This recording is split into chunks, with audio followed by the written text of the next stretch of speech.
میرے بھائیوں، اللہ رب العزت کوئی ایسا کام نہیں جو نہ کر سکے۔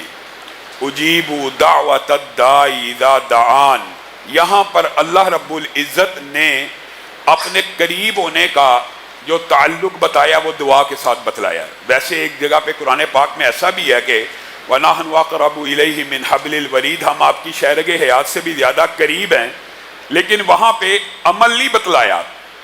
اس آیت کے اندر جو صبح جمعے میں آپ کے سامنے رکھی تھی وَإِذَا سَأَلَكَ عِبَادِي عَنِّي فَإِنِّي قریب، یہ قریب اللہ کس کے لیے کہہ رہا ہے؟ اجیب دعوت الداعی اذا دعان، جب پکارنے والا کوئی پکار کرتا ہے یا پکارتا ہے یا مجھے بلاتا ہے تو میں اس کی دعا کا جواب دیتا ہوں، میں قریب ہوں۔ گویا دعا کے اندر اللہ رب العزت نے کسی واسطے وسیلے کو خود رد کیا ہے۔ یہاں پہ ایک اشکال پیدا ہو سکتا ہے کہ قرآن پاک کی دیگر آیات میں تو واسطے وسیلے کا ذکر موجود ہے کہ اللہ تک پہنچنے کا وسیلہ تلاش کرو، اس کا کیا جواب ہے؟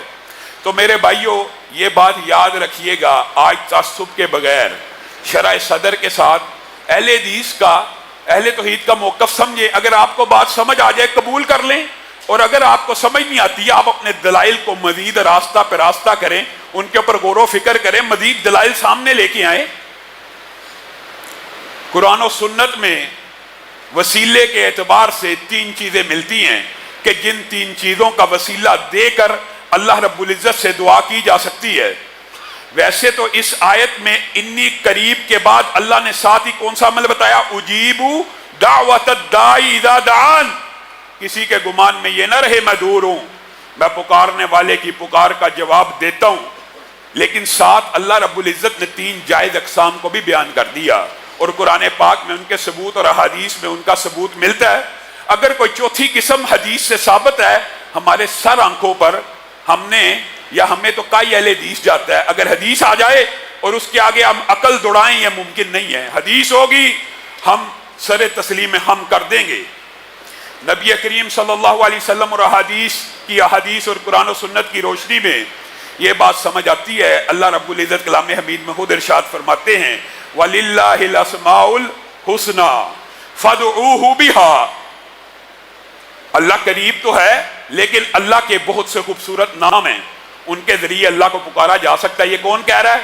اللہ کہہ رہا ہے، یعنی اللہ کی صفات کا واسطہ اللہ کو دیا جائے، اس کے اندر وسیلے میں کوئی شرک نہیں ہے، یہ اللہ ہی کی ذات۔ اللہ تو رزاق ہے، رزق کو نازل کر، اللہ تو رحمان ہے، رحمتوں کا نزول فرما، اللہ تو جبار ہے، اس ظالم کی گرفت کر، اللہ تو قہار ہے، وہ جس نے میرے اوپر ظلم کیا اس کو پکڑ لے۔ یہ اللہ کی صفات ہیں، اللہ کو اللہ کی صفات کا واسطہ دے کے دعا کرنا، اس میں کسی بھی قسم کی کوئی قباحت کی بات نہیں ہے۔ نمبر ایک بات۔ نمبر دو بات یہ ہے کہ ذات کے وسیلے کے حوالے سے ہمارے ہاں اختلاف ہے، صرف ذات کے وسیلے کے اوپر اختلاف ہے، اور کسی نیک ولی کی دعا کے بارے میں بھی اختلاف موجود نہیں ہے، اس کی بھی میں وضاحت کروں گا۔ ذات کے اوپر اختلاف ہے کہ کسی کی ذات کا وسیلہ نہیں دیا جا سکتا، اس کی مثال عقل اور منطق کے ساتھ بھی ہے اور حدیث سے بھی ثابت ہے۔ مثلا نیک عمل کوئی قاری صاحب کر رہے ہیں، کوئی امام صاحب کر رہے ہیں، کوئی مولوی صاحب کر رہے ہیں، انہوں نے تو بڑا نیک عمل کیا، اور ایک گناہ گار بندہ اٹھے اور اللہ کو کہ قاری صاحب نے بڑا اللہ تعالیٰ نیک عمل کیا ہے، اس کے نیک عمل کی وجہ سے میرا کام کر دے۔ ایک بندہ اٹھے، وہ مولوی صاحب اور علامہ صاحب بڑا نیکی کا کام کرتے ہیں، ان کی نیکیوں کی وجہ سے اللہ میرا یہ کام کر دے۔ کیا یہ بات عقل اور منطق میں بھی آتی ہے کہ نہیں آتی؟ یہ عام فہم بات ہے کہ آپ اپنے نیک اعمال کا واسطہ تو دیں، تو قرآن و سنت سے بھی ثابت ہے، لیکن کسی غیر کے نیک اعمال کا اللہ کو کیسے واسطہ دیا جا سکتا ہے؟ کسی غیر کی ذات، اس نے تو نیکیاں اپنے لیے کی، اس نے تو محمد رسول اللہ صلی اللہ علیہ وسلم نے اپنی بیٹی فاطمہ کو نہیں تھا کہا میری بیٹی اس گمان میں نہ رہنا تیرا باپ نبی ہے۔ وہ نبی جس نے کل قیامت کے دن سفارش بھی کرنی ہے اور شفاعت کا میدان بھی لگنا ہے، وہ نبی اپنی بیٹی کو سمجھا رہا ہے اس گمان میں نہ رہی، تیرا باپ نبی ہے اور تو عمل نہ کرے اور تیرا باپ تجھے جنت میں لے جائے گا۔ نبی کا چچا ابو لہب جنت میں چلے جائیں گے ذات کے وسیلے کی وجہ سے۔ عمل میں کروں، عمل حاجی صاحب کرے، عمل قاری یاسین صاحب کریں، عمل قاری امجد صاحب کریں، اور ایک بندہ اٹھے قاری امجد صاحب نے 8 تراویحیں پڑھائی ہیں، اللہ تعالیٰ اس کی وجہ سے مجھے معاف کر دے، یہ کیا لاجک؟